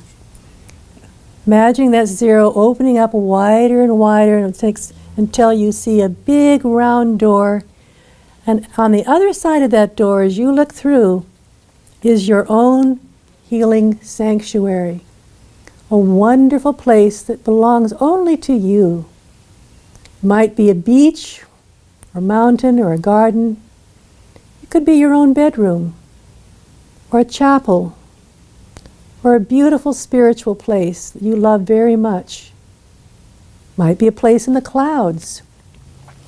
As you look through that open round doorway, picture the place that you would love the best to go to right now. Just by yourself. It's a place that you're going to meet your angel, your own guardian angel. In fact, your guardian angel is waiting for you right now on that, right on the other side of that big round doorway. You might be aware of that angel now, waiting for you. Very dear friend, someone you may even recognize. I'd like you now to walk through that open round doorway into your healing place, your sanctuary. Trust the first impressions you get. If you don't see anything, then just imagine. Ask yourself, where would I like to be? And let that picture come to you. Let that idea come to you. If you're not very visual, just have the idea of being in a beautiful, beautiful healing place. Imagine what it feels like, what it sounds like and smells like. For those of you who are visual, I'd like you to walk around. Feel the ground under your feet. If there's plants and nature nearby, look at all the colors of the growing plants, the trees. If there's water there, look at the water, the amazing colors.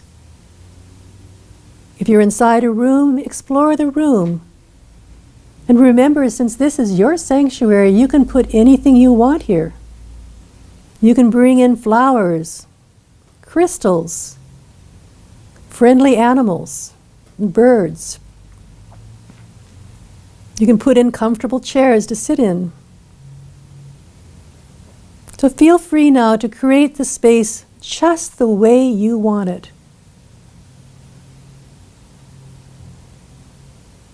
And as you do this, smelling the air, how clean and clear it is, listening to the sounds here, it might be very quiet, or perhaps there's sound of breeze, water crashing from the ocean waves. You might hear birds singing, or bells.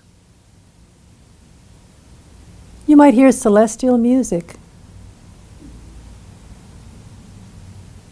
Use all your senses, because the more you use your senses, the more vivid your experience becomes. Smelling and touching, using your eyes, listening, feeling how very positive, how love-filled this area, your sanctuary, is.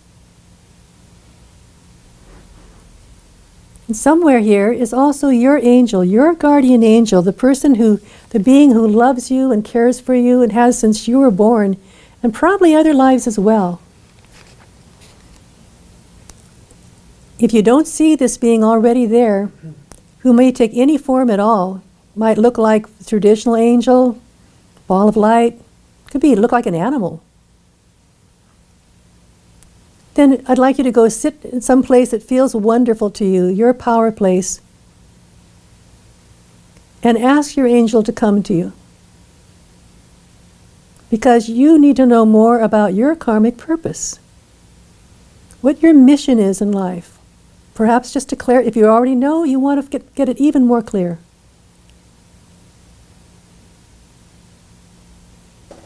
So invite your angel now to come join you. Trust the first impressions you get, what you see, what you feel, what you hear. Once more, send the skeptic away. Don't get caught up into analyzing, oh, is this really real? If you don't see an angel, I'd like you to just make one up, because they don't care. The energy is still real.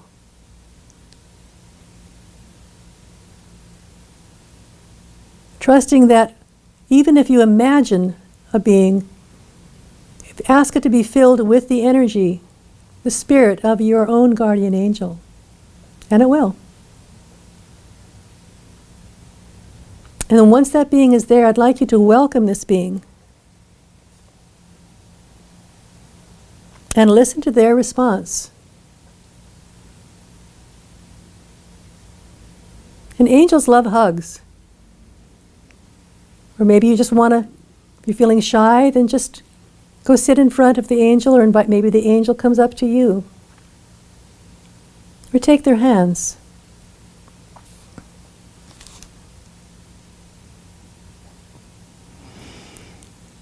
And now ask your angel, tell me, what is my karmic purpose, my reason for being here on this planet, on this beautiful planet?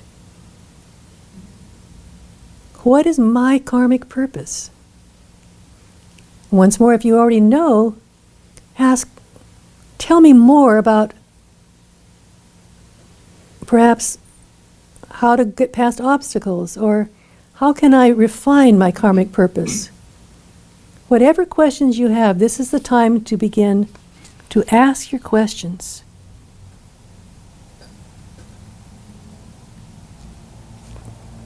And trust the first words, feelings, or thoughts. Sometimes information you just suddenly know it. It just downloads.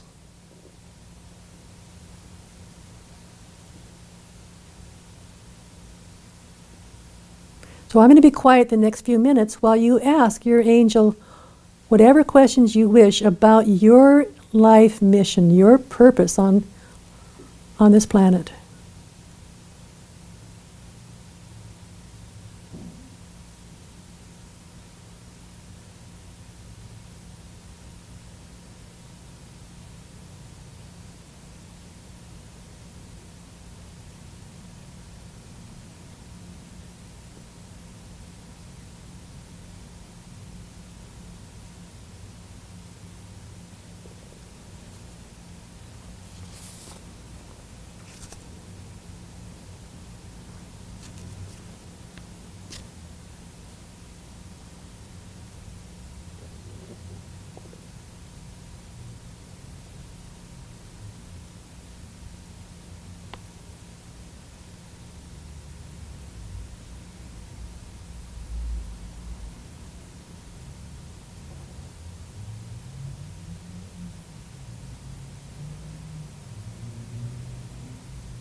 If you're not getting any answers, ask your angel why.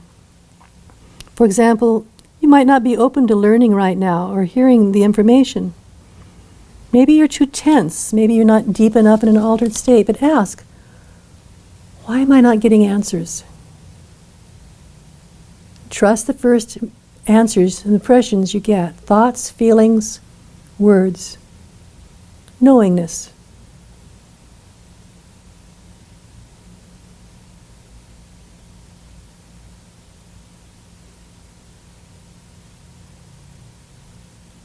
Sometimes it's enough just to feel the presence of your guardian angel, like I am right now mine. And it feels like a wave of warmth. For me, it feels like a wave. That being feels like a wave of warmth and love and joy. So maybe you just want to feel the presence of this being. That's perfectly all right.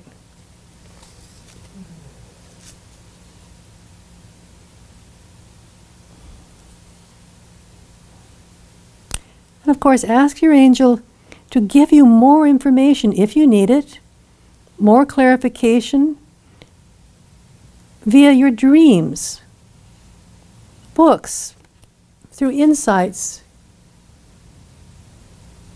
automatic writing, perhaps through drawing, perhaps through friends or other teachers. Sometimes the angels teach you through other humans, of course. Doesn't really matter where the information, what the source is, as long as you get the guidance that you need.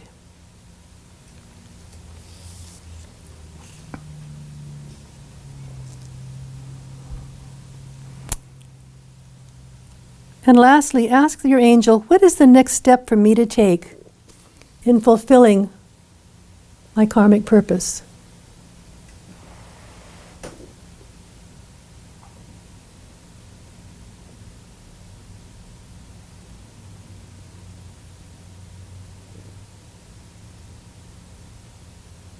And trust the first impressions, words, feelings, ideas that come to you.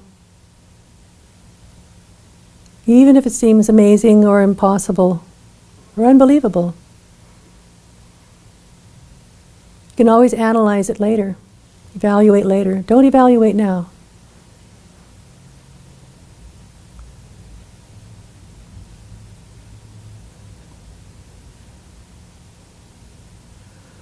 Okay, and now take the next minute or two to thank your angel. Finish getting any information you need to get, you want to get.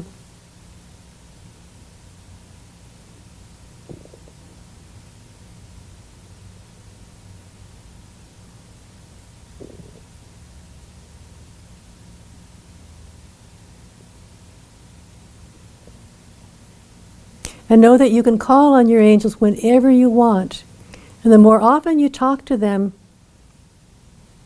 the more often you send prayers of request and asking for help, or just talking to them, discussing situations you're with, the more you're going to understand what is the best way for you to have communication, whether it's through writing, or praying, or meditating, or just having a conversation.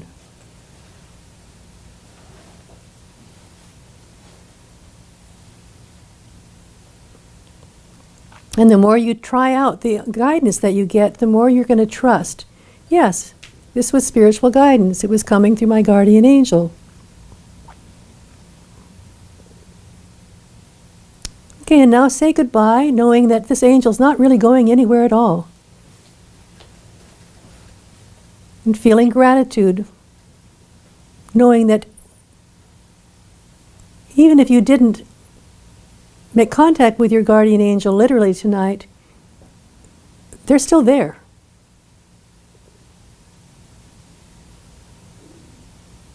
Even if you're not consciously aware, and some of you probably aren't, they're very aware of you and will help you if you need them.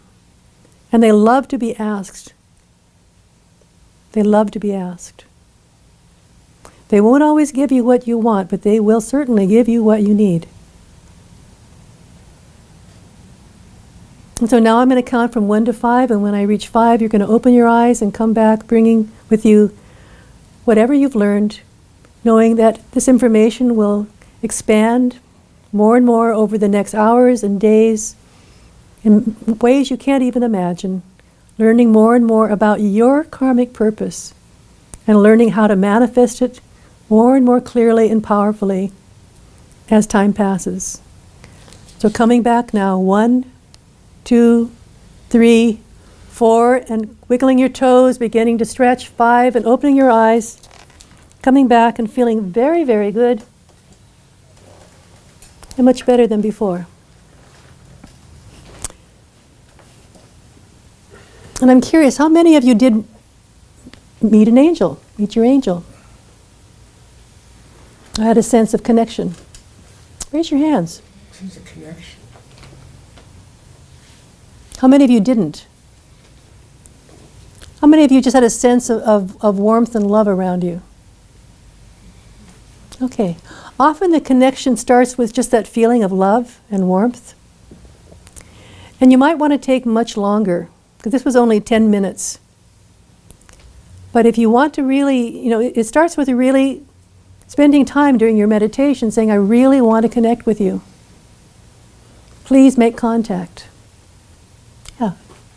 I didn't think I was talking to my angel, but then I started having all these insights. And I'm like, oh, maybe my angel's giving me the insights. Mm-hmm. That's often the case. Yeah.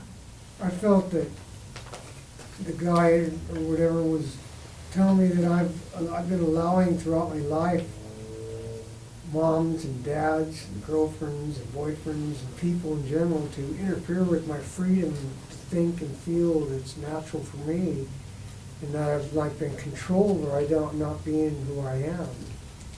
It's all blocking me like. Well, but understand that you have free will, so you've been giving them control. Right, and that's what it's showing me that I feel. Okay.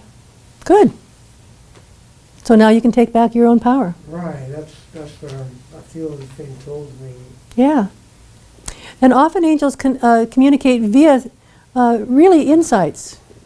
I mean, that's the way most of the time that I experience my angel or my angels, is they give me ideas out of the left field.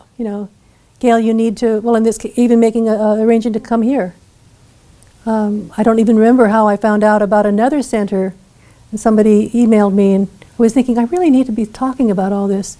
And suddenly I got an email from someone saying, you might want to look into this other Unity church down in the Bay Area to give talks because you have such amazing stories. And I thought, oh, what a good idea. So I contacted them, and they said, I'm sorry, but we've already arranged all our speakers, but you might want to contact this particular center. I said, oh, okay. And so I contacted this center, and that set up this talk, which I hope is going to be the first of many. So often spiritual guidance comes as just, you have to ask for what you want. And you have to know, you have to be in a spiritual frame of mind when you do. Or that's the that's the clearest way you're going to get answers, is that if you are not only feeling very connected with spirit, but also you're open to learning, you're open to growing, and you're willing to put aside the skeptical part of you says, this can't be real, or I can't do this, or it won't work for me. Most of the time in my life, I haven't had angels or spiritual beings literally come to me. It's been when I've been really desperate. That's usually when I've literally talked with an angel or had them appear. Other times it's just very ordinary. It's just, I get a feeling of love and warmth and comfort. Or when I'm sad and I'm saying, gosh, I'm just so sad and I'm feeling so blocked right now. What should I do? And sometimes all I get is just reassurance and love and warmth. And maybe the next day I wake up and I realize, and somebody calls me and says, hey, Gail, would you like to do such and such? And I realize, oh, wow, this is an answer to this area what I was feeling very blocked. Are there any more questions about this? Yeah. I have an image of Pan. I wonder if you have any insight into that. What did you ask her? Pan. I had an image of Pan, and I was wondering if anybody might. Enchanted being. What is that? Enchanted being from ancient times, wise guide. Half horse and half. Yeah, just go with the first image. I mean, sometimes people come up with a deer or a dolphin or a whale as their angel, and they're so surprised, saying, well, that can't have been my angel. Why would it look like an animal or a whale or a bird? But our subconscious minds give symbols to represent our angels or our spiritual guides in a way that we will understand or that we can resonate with. If you ever have an experience with a being who becomes very authoritarian and critical, it's not an angel. It's probably your inner critic in disguise. So if that ever happens, just send them away, or ask them, because they can't lie to you. Are you truly my guardian angel? And they'll say, if it's a critical being, they'll say no. Sorry. I'll say, who are you? Oh, your inner critic. I thought I could fool you. And that happens actually rather often. That's cool. Okay, any other questions? Are there any questions at all about my talk? Questions or comments? Thanks.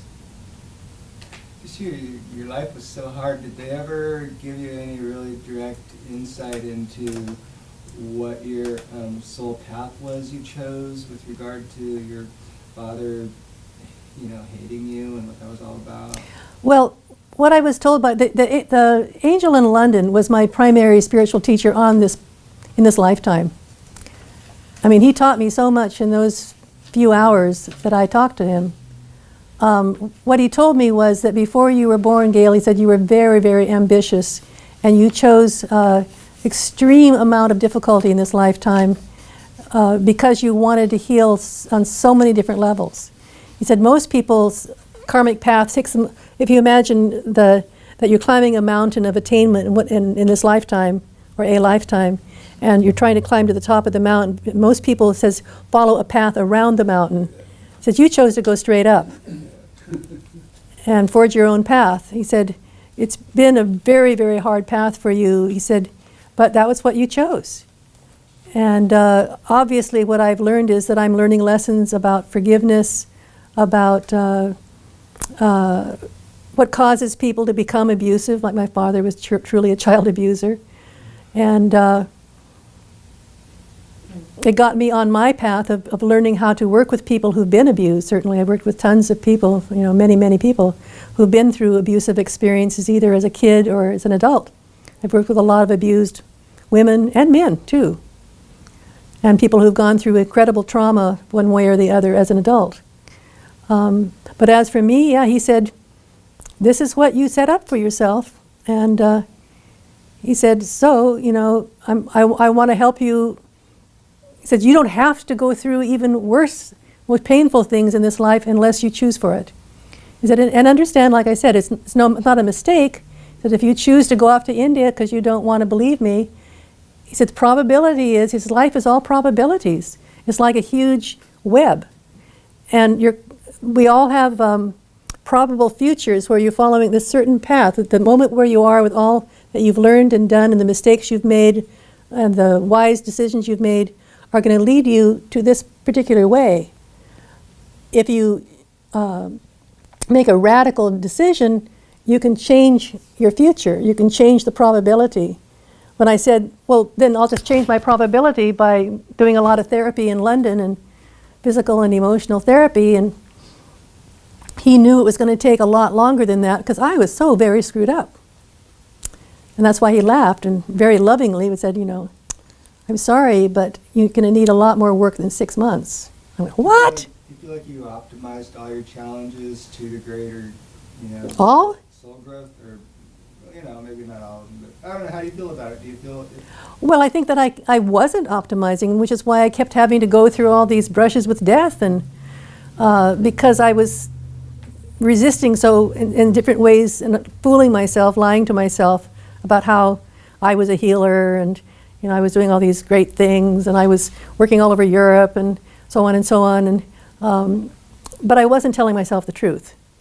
And so I kept having these experiences until I learned enough and also respected myself enough, loved myself enough that I didn't need to keep having these really brutal experiences and other ones I haven't even told you about. Yeah. Yeah, I kind of get the feeling that through this experience this evening that you had us do this meditation and this attempted contact with our guides, that possibly you yourself have perceived higher beings amongst us working with us. And I wonder, I once knew a guide, an Indian, that told me that he had restraints, that he wasn't allowed to tell us too much. Like, do they tell you you can't, like, let's say there's certain people in here, you're not allowed to tell us certain things because we're not ready to hear it or know it? That's not the way it works for me, really. I'm mean, just curious. Right now, I'm just telling all of you as a group, so I'm not focusing on individuals. And if I were working individually with one person, indeed I may get messages from my angels about your life or the person I'm working with. And certainly as I work with them deeper and deeper, I get a tremendous amount of psychic information about who they are, where they're going, what their path is, et cetera, although I don't do readings. I'm not a channel. And sure, I do get certainly impressions about people as I talk to them. Also, sometimes, once in a great while, unfortunately not too often, I see that somebody's going to die soon, which is not something I really want to know. But it's proved true on 3 or 4 different occasions that I've met somebody and went, oh my gosh, Absences. that they were going to die or their child was going to die. And it's pretty painful. And there was nothing to be done. I mean, I've tried telling people and they just, they don't want to hear it. They don't want to believe it, but it happens anyway. It's not like I can intervene and save their lives. But you all have these gifts. You all have your own certain special intuitive and psychic and spiritual gifts. Really, the question is, are you going to spend the time to really learn what are your gifts? Are you going to really face your own limitations and work to overcome them so that you can become truly who you're meant to be? And it's a gradual thing. I'm still learning and growing. There's still a great deal of many things I want to do yet. I don't know if I'll be able to in this lifetime. I'm certainly not a perfected person, but I'm definitely on a spiritual path. And it is real, I want to say also, it's very important to stay very grounded while you're working spiritually. So, don't just meditate. If you want to be if you're on a spiritual path, you also got to do yoga or go walking or biking, be in nature. You've got to stay in touch with your body. It's one of the most important things you can do. You want to do grounding meditations as well as do spiritual meditations.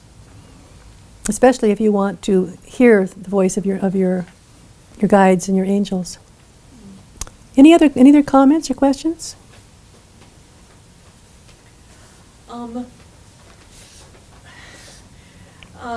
I'm actually curious what you think about the mind-expanding substances at this point.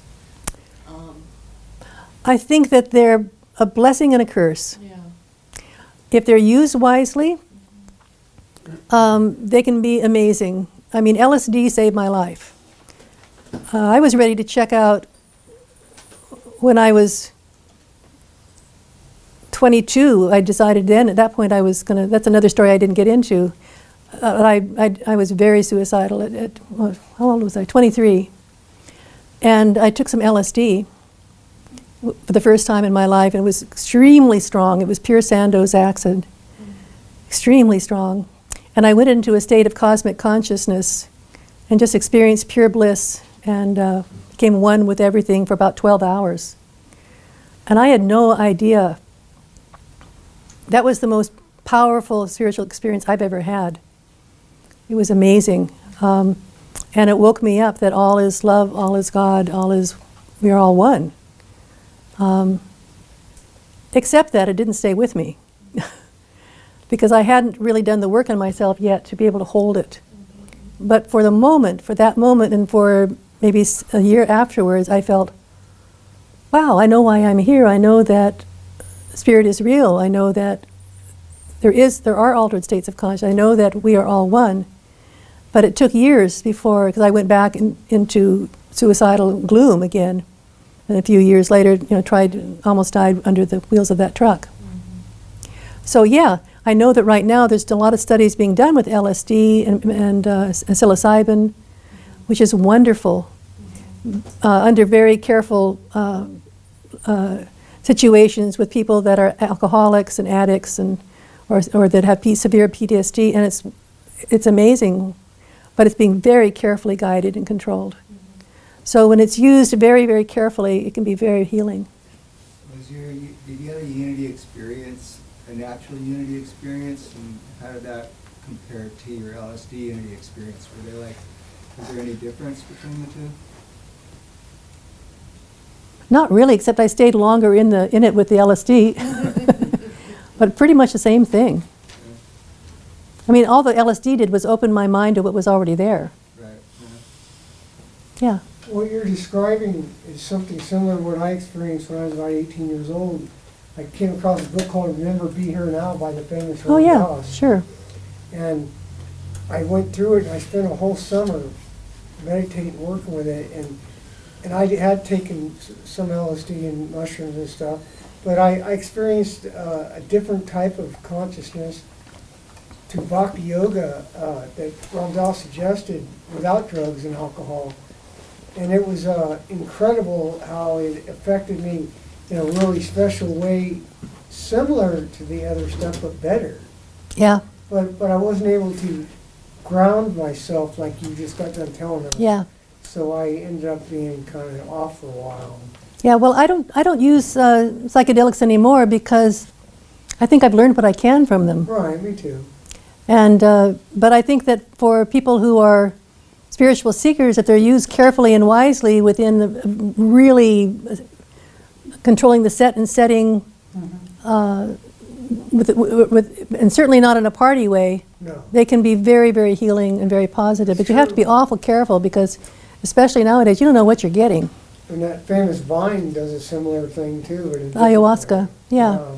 It's There's a lot of ketamine, What? ketamine I've therapy. heard of that too. It's like supposed to be up to 80% curing people. Yeah, there's a lot of wonderful things going on, just that it has to be, if you're working by yourself, be very, very careful. Really check it out carefully. Yeah. Even things like ayahuasca can take people into bad trips. Oh yeah. Okay, well, I'm going to finish up, and thank you all for coming. I want to remind you that I am a therapist. If you need my help, give me a call. I work by phone as well in my office in Santa Rosa. And if anybody feels like sponsoring a workshop, let me know. I'm happy to travel. And thank you all for coming. Thank you. Thank you so much.